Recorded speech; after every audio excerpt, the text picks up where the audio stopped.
নমস্কার, মৌসুমি house wife চ্যানেলে তোমাদের সবাইকে স্বাগত। আমি চলে এলাম আবার একটি নতুন ভিডিও নিয়ে। ভিডিওটি হচ্ছে গাছের ভিডিও। এই লঙ্কা গাছের টবটাতে তোমরা দেখতেই পাচ্ছ, পাশ থেকে ছোট ছোট গাছগুলি তোলা হচ্ছে। সেগুলো হচ্ছে পাতাবাহারের গাছ। আজকে পাতাবাহারের গাছ লাগানো হচ্ছে। সন্ধে হয়ে গেছে, সন্ধেবেলায় উঠেছি ছাদে।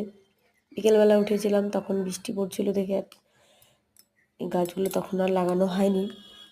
তাই সন্ধ্যাবেলায় আমরা দুজনে চলে এসেছি। দেখো,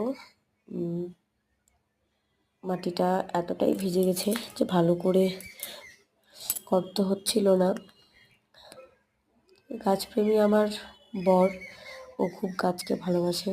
গাছের ভালো মন্দ দেখাশোনা, পরিচর্যা সবটাই ও করে। আমি অতটা হেল্প করতে পারি না, ওর মতো করে যেভাবে যেভাবে ও বলে সেভাবেই আমি ওকে হেল্প করে দিই। যতটুকু পারি ততটুকু হেল্প করি। তবু ওর খুব একটা পছন্দ হয় না। এগুলো একটাও নার্সারি থেকে আমাদের আনা নয়, বাইরে থেকে কালেকশন করা। এটা একটা অপরাজিতার গাছ। এটাও বীজ পুঁতে দিয়েছিলাম, সেখান থেকে গাছ হয়েছে। চলো, টাটা, সবাই ভালো থেকো, সুস্থ থেকো। আবার আসবো একটি পরের ভিডিও নিয়ে। আজ এই অবধি।